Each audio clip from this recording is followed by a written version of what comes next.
The Penguins were able to bounce back from Friday's loss against the Predators and shut out the Predators 4-0 on Sunday morning. And Pat and I are going to recap that game for you all right after this.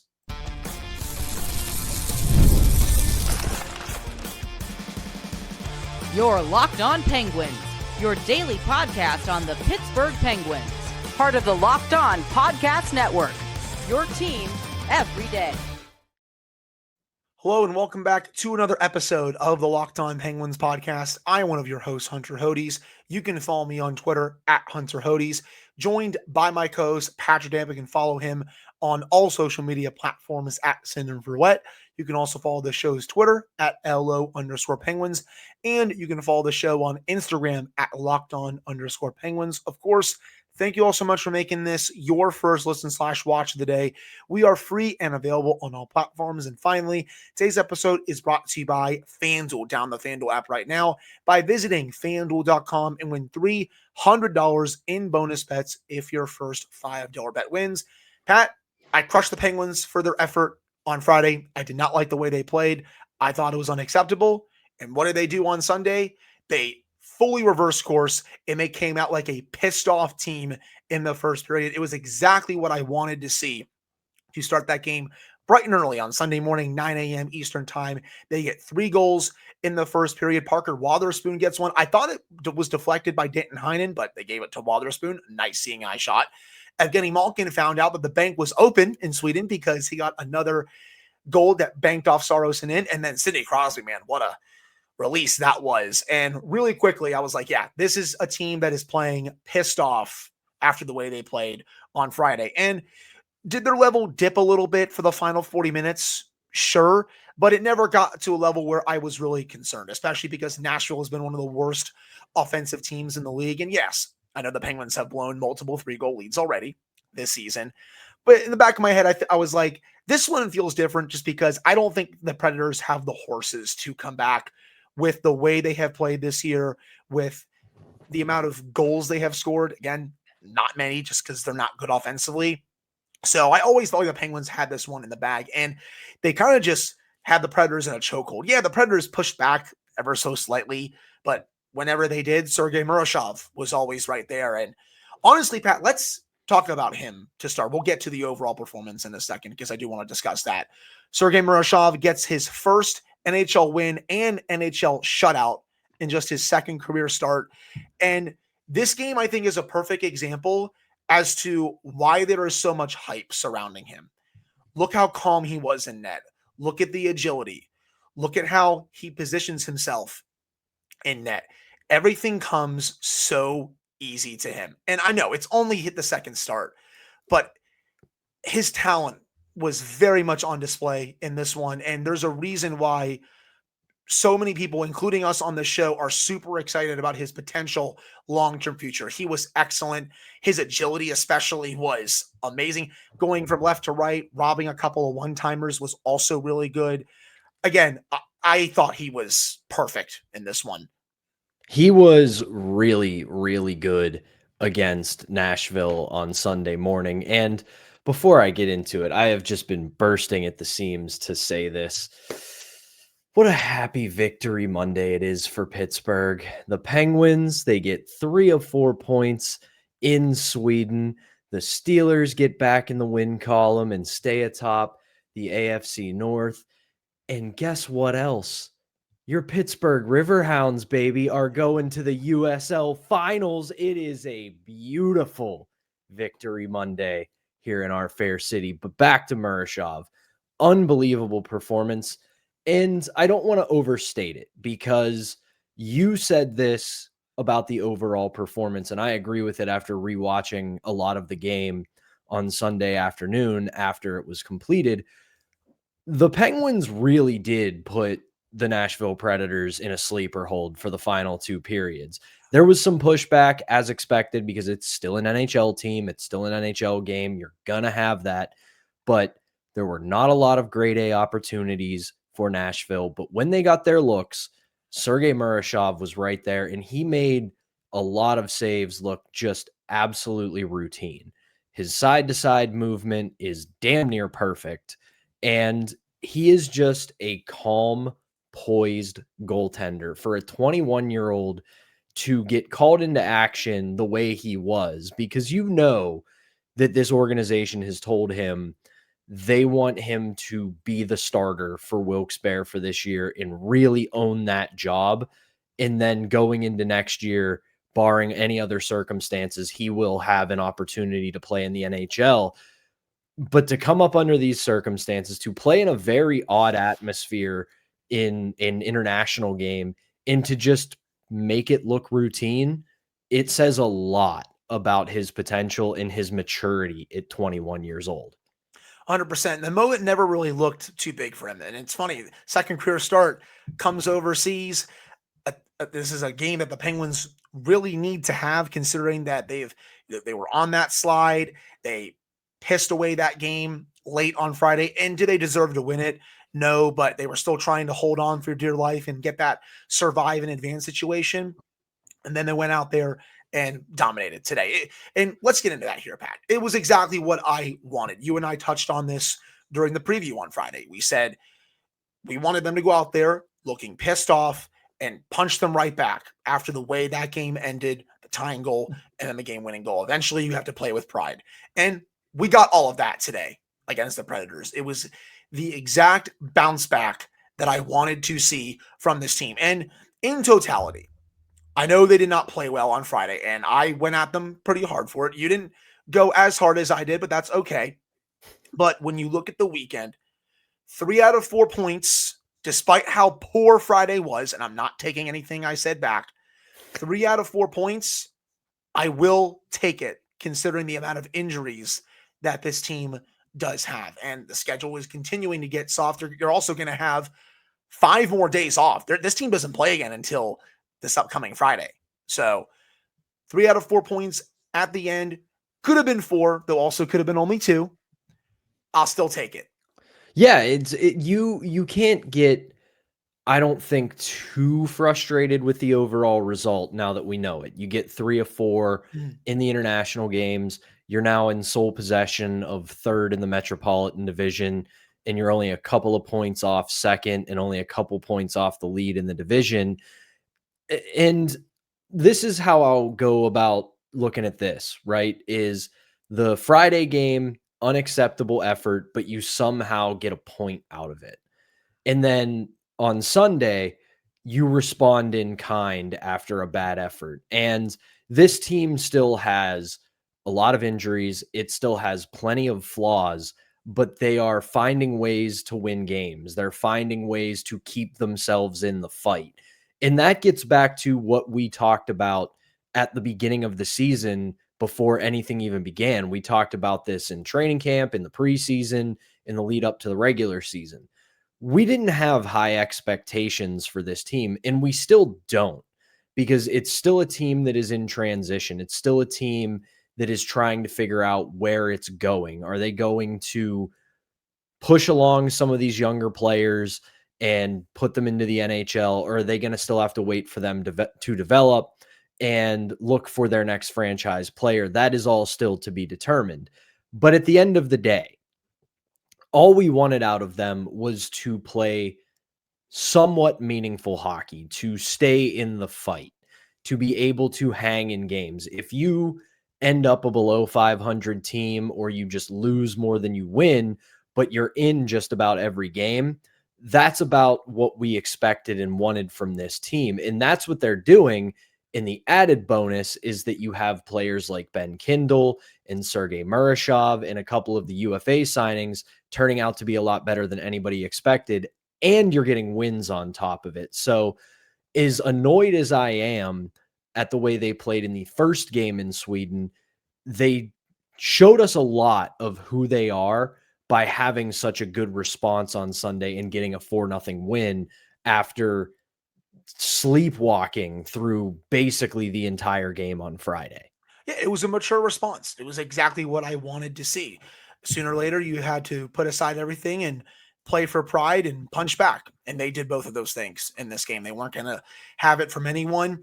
They somehow did not get a single power play during this game, which was crazy. I mean, hey, I watched that entire game. I saw a bunch of infractions on Nashville just flat out not called and some ticky-tacky stuff called on the Penguins, it was funny. There was a Nashville Predators reporter on Twitter complaining about Pat Crosby's little cross check when he was smiling. I'm like, you can't complain about that when the Penguins didn't have any power plays. And I also see that go uncalled 100 times a game. It's just weird. That's the main point. And I don't agree that it should go uncalled as much as it does. It's the textbook definition of cross-checking, but that does go uncalled hundreds of times throughout a week in the NHL. And would I like it to be different? Sure. I have said it a million times that everyone who hits you with the straw man of, oh, you want them to just call everything.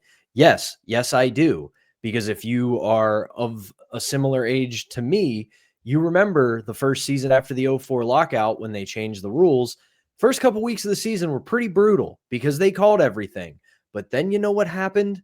The players adjusted, they changed the way they played, and we all survived. But that's not the reality we live in. That stuff goes uncalled. Is it a little bit of a doofus move by Sid? Of course it is. But when you know how the game's called, you do that to your advantage. And he was smiling while doing it, which was, I think, the cherry on top and made a lot of Nashville fans and that tweet that I saw on Twitter, that reporter very upset. So, hey, I'll take it. But I think that's going to do it for this first segment. Coming up in the second segment, Pat and I are going to discuss a few more really strong individual performances, including one from Blake Lizotte, who I felt like played his best game of the season. That's coming up right after this. But before we get to that, we have to tell you all about our first sponsor, which is Game Time. Hockey season is officially here, and nothing beats being in the arena for those opening games. But let's be real, getting tickets can be a total headache between waiting in queues, surprise fees, and prices that jump right before checkout. It is easy to get frustrated when all you want to do is cheer on your team. That's where Game Time comes in, the app that gives fans the advantage. It's your ultimate life hack for scoring amazing NHL tickets fast, easy, and stress-free. I recently used Game Time to grab seats for one of the Rush concerts, and it could not have been simpler. I had great seats in minutes. I love that what you see is what you pay. No hidden fees at checkout. Plus, I could see exactly what my view looked like before I bought the tickets with their in-app seat view feature. Their zone deals also are a massive game changer. You pick the section, Game Time picks your seats, and you save big. You can even find NHL tickets on there for under $25. Take the guesswork out of buying NHL tickets with Game Time. Download the Game Time app, create an account, and use code LOCKEDONNHL for $20 off your first purchase. Terms apply. That's code LOCKEDONNHL for $20 off. Swipe, tap, ticket, go. All right, we're back here on this episode of the Locked On Penguins podcast. I'm one of your hosts, Hunter Hodes. That's my co-host, Patrick Damp. And Pat, we got to start out with Blake Lizotte, by far his best game of the season for me. I've always liked him as a fourth liner on the Penguins. I don't think he gets enough credit from some of the fans with usually how consistent he is game to game. He does a lot of things that you just really don't notice. But today, you really noticed him, especially on the penalty kills. He was a menace on the PK against Nashville's power play, and he was getting his sticks in shooting lanes, being physical along the boards, forechecking his tail off below the net. And he was great in all three zones, even outside of the PK, but he was the straw that stirred the drink on that unit all game long. And then he ended the game with a goal. You look at some of the underlyings for 5-on-5 for Lizotte today. When he was on the ice, the Penguins had 67% of the expected goals, 66% of the scoring chances at 5-on-5. He was awesome today, and I loved his game. He is a great hockey sicko kind of player. And if you are seeking out a hockey podcast, you are absolutely in that group. He's not the flashiest of players. He doesn't put up the big numbers. He gets rewarded at the end of the game for being so good defensively today by scoring the empty net goal. But you're right. He was not only really good on the PK, but the thing that I noticed and continue to notice about Lizotte's game, especially on the penalty kill, is how smart his game is on the PK. Because it's really easy, and I say this a lot, that the best trait that you can have as a penalty killer is effort. Everything else can kind of be secondary. If you're willing to go out there and work your tail off on a penalty kill, I will take that over so many other things. But he's always smart in when to press and when to pull back. And if you looked at his decision making when he was on the ice shorthanded, he was making the correct reads of, okay, if I pressure this guy, it's going to lead him into a bad decision, a turnover, an opportunity to clear the puck. And everything else about his game today, I really, really liked, because it was just what you want out of a fourth line center, where you would love to see him chip in a little bit more than just an empty net goal. But at that point, you're nitpicking. But really good on the forecheck, physical, and it gives you confidence that you can roll out your fourth line and they won't be a liability. You can give your top guns a little bit of a rest, let them recover, and then you can set the table for them to come out and have a strong shift to build on. And whatever line Lizotte has been on this year to this point has been doing that. They have been having good energy shifts. They have been possessing the puck well. They have been wearing down opponents to where when Crosby or Malkin's line come over the boards, they've got a tired unit to attack. And it's really just the tip of the iceberg for me that this Penguins team this year is playing complementary hockey. Right. And the best part about this is, Connor Dewar was up on the top line today just because Ville Koivunen is now the latest Penguins player to get injured, as the Penguins injury curse continues to know no bounds. And he did all of this today on the fourth line without him. Usually Dewar and Lizotte do a great job feeding off each other on the fourth line. And it's another reason why I'm really excited for this team to hopefully get healthy soon, because I want those two to get reunited once some of the top six players come back, like Justin Brazeau, Rickard Rakell, Ville Koivunen, and hell, Rutger McGroarty might be up there at some point. He got his first goal of the Wilkes-Barre season over the weekend. Really nice goal, by the way, for Wilkes-Barre, and just awesome to see him back playing. But again, for Lizotte, it's just his hockey sense combined with his forechecking ability.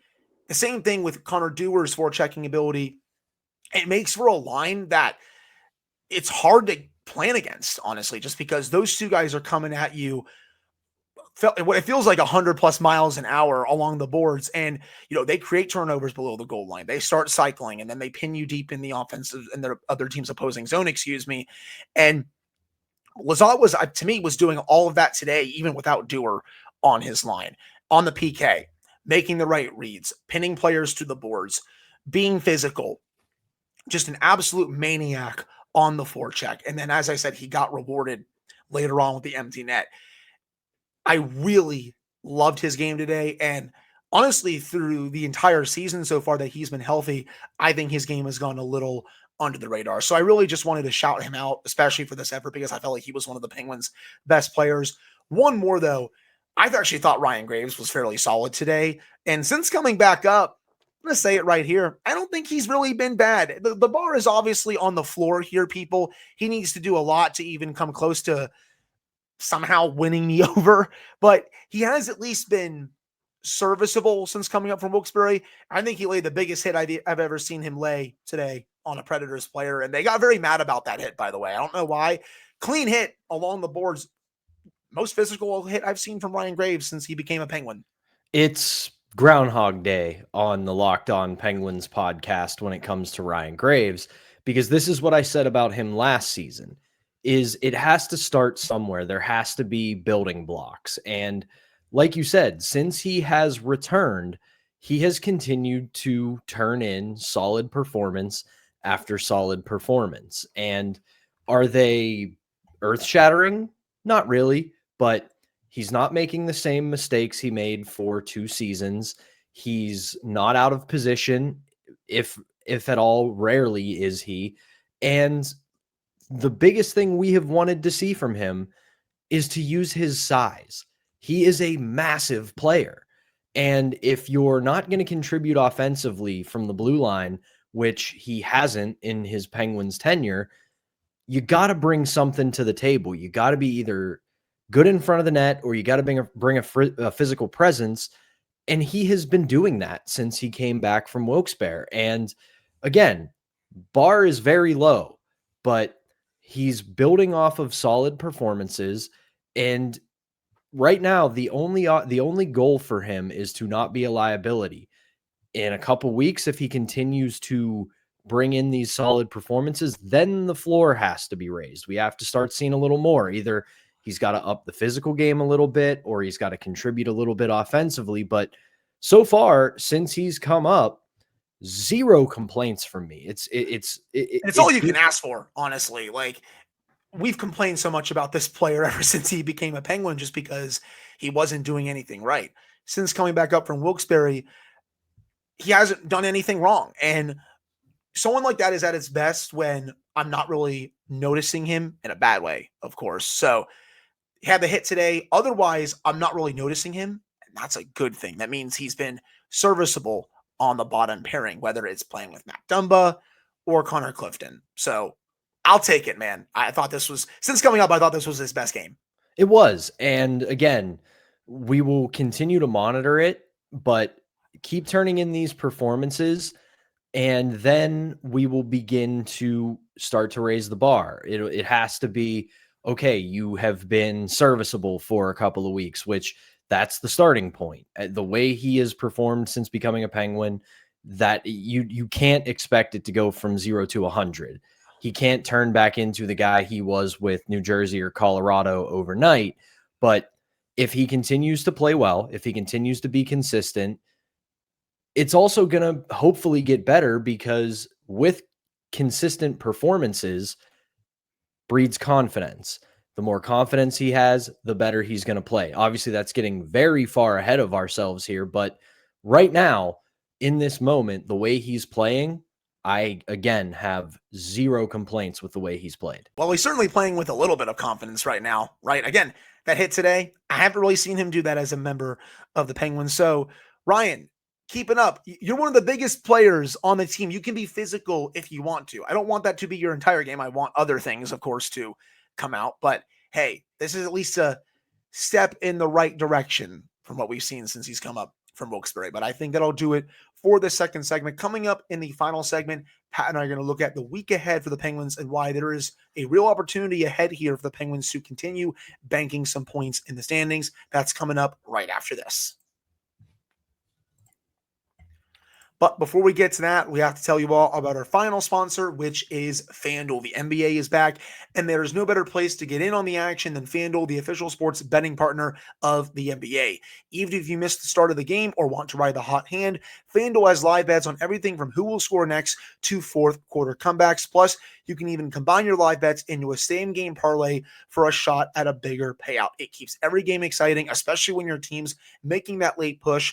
Right now, FanDuel is giving new customers $300 in bonus bets when your first $5 bet wins. So head to FanDuel.com to sign up right now and play your game with FanDuel, the official sports betting partner of the NBA. All right, we're back here on this episode of the Locked On Penguins podcast. I'm one of your hosts, Hunter Hodes. That's my co-host, Patrick Damp. And Pat, as I said earlier in the show, the Penguins will not play again now until this Friday against the Minnesota Wild, who have been very mediocre to start the NHL season. The Penguins obviously beat them 4-1 in St. Paul earlier this season. After that, they will play the second half of a back-to-back at home on Saturday, this coming Saturday, against the Seattle Kraken, who, to me, they're kind of meh. They had that nice little start to the season, but I still, when I look at this roster up and down, I still don't think this is a playoff team, in my opinion. So these two games here, you've already beaten the Wild once. The Kraken, I think they're okay, but there is a real opportunity here to potentially sweep this back-to-back and get 4 points here against two teams that very well could not make the playoffs this year. And even after these two, next Wednesday, before Thanksgiving, you played the Buffalo Sabres, and we all know how many memes we can make about the Sabres, depending on the season. After that, you have Columbus, who is not terrible, Toronto, and they're having problems, Philadelphia. The schedule, I think, is really set up here over the next 6 for the Penguins to bank some points. if they're able to consistently bring 60-minute efforts, and of course, if they're able to get some guys back. This is not a hard stretch of the schedule, in my opinion. No, it's not. This is where the Penguins are really going to have to put some points in the bank and stack some wins, because you went over who they've got coming up over the next 5 to end the month of November: Minnesota, Seattle, Buffalo, Columbus, and then Toronto. And those are all extremely winnable games. But then lurking right after that is the month of December. You start off December with a 3-game road swing. You're going to Philly, Tampa, and Dallas. Philly, we talked about it after the first game. It feels like the rivalry might be back. So that is going to be a challenge and a total wild card of a game. Tampa, they're having some issues here and there, but they're still the Tampa Bay Lightning, which will be a difficult go for them. Dallas is great. And then you got a big home stretch, but still, if you can get out of November with, I would say, you look at these next 5, if you can have some combination of 3-1-1 to get out of the month, you are going to put yourself in really good position going into what is going to be a hectic December. So I want to see them take advantage of the rest. I don't want to see a repeat of what happened in Sweden, where you get 4 days off and then you sleepwalk through your first game back. You go up against a team in Minnesota that has really been disappointing to start the year with higher expectations, and you've shown you can beat them. You've shown you can hang with them. Just play with that confidence, play with that drive. Seattle, Lane Lambert does have them playing solid hockey overall, but like you, not totally sold on that roster. I don't really know what the Seattle Kraken are. They just are kind of there, but they're still playing solid, so it won't be an easy out. Buffalo, Buffalo fans, you are God's strongest soldiers for how much you put up with that franchise. Don't want to lose that game. Columbus, another rivalry game, a young team on the rise, so you're going to have to earn that. And then Toronto, we'll see which Jekyll and Hyde version of Toronto you get when they come to town. Are they going to be the high-flying Leafs? Are they going to be the sad sack Leafs? We'll find out. But it's 5 games that present you with a really good opportunity. And if I'm Dan Muse and the Penguins, I need and want to take full advantage of it. Yes, I think 3-1-1 would be fine. 4-1-0. Obviously, the goal is to win 5 in a row, but 3-1-1, 4-1, 4-0-1, anything around there outside of 5 wins in a row would be perfect for me. Again, Minnesota, they've shown they can beat them. Seattle, yeah, they're a 500 team. They're 3rd in the Pacific right now. I don't think that's going to hold. Like, you look at some of the teams behind them, Edmonton, Vegas, for example. I have both of those teams leapfrogging the Kraken. I think at best, the Kraken are maybe the 5th or 6th best team in the division when everyone is fully healthy. And you got the Ducks playing really well to start the year. So I think it's a fine enough start for the Kraken, but I still have questions about this team on paper. The Maple Leafs, Pat, they look bad lately. They've lost 5 in a row. They are basically towards the bottom of the Atlantic right now, 8-9-2. Yeah, I know the Penguins, they would bully them for 40 minutes, and then they took the third period off. But the Leafs vibes this year are definitely just not very good. Columbus, Penguins salvaged a point against them in their first meeting. They're going to want to change that in the other one, of course.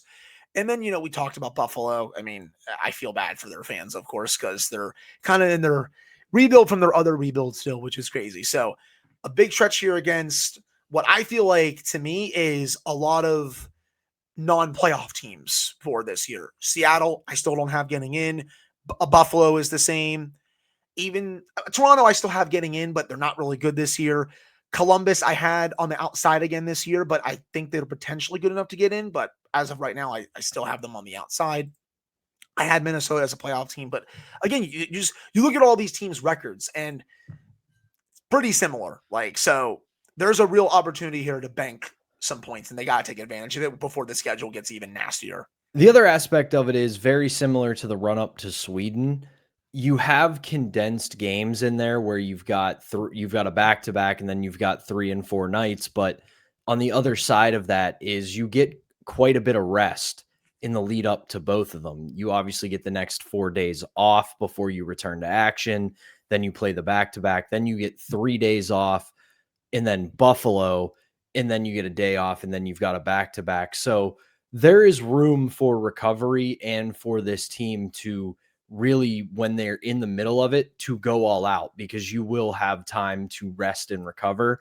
So it's not going to be your kind of stretch where you play 4 and 5 or something like that. You will have the ability at the end of it to get a day off, to basically have a day where you do nothing. So the opportunity is there for the Penguins, especially with the ever-present benchmark of American Thanksgiving coming up. So stack a few points here, and you have put yourself in really good condition, in a really good position going into the month of December.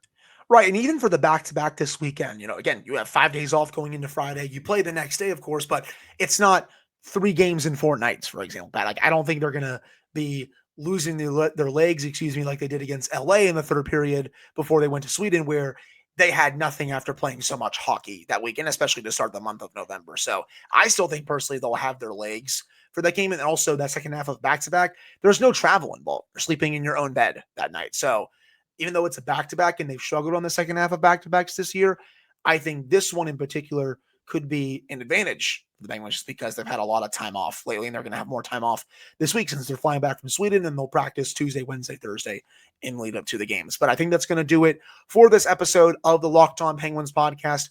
Thank you all so much for taking the time to listen to / watch this one. Pat and I will be back with a fresh show for you all on Tuesday. Then, of course, Wednesday when we give our Warrior helmet, Thursday, and then we'll preview the weekend for Friday and Saturday. We'll also probably have a guest or two on this week just because that's the way the schedule is with the Sweden trip and the 5 days off multiple times, all that good stuff. But again, that'll do it for this one. Thank you guys for tuning in. We appreciate it. We'll be back on Tuesday.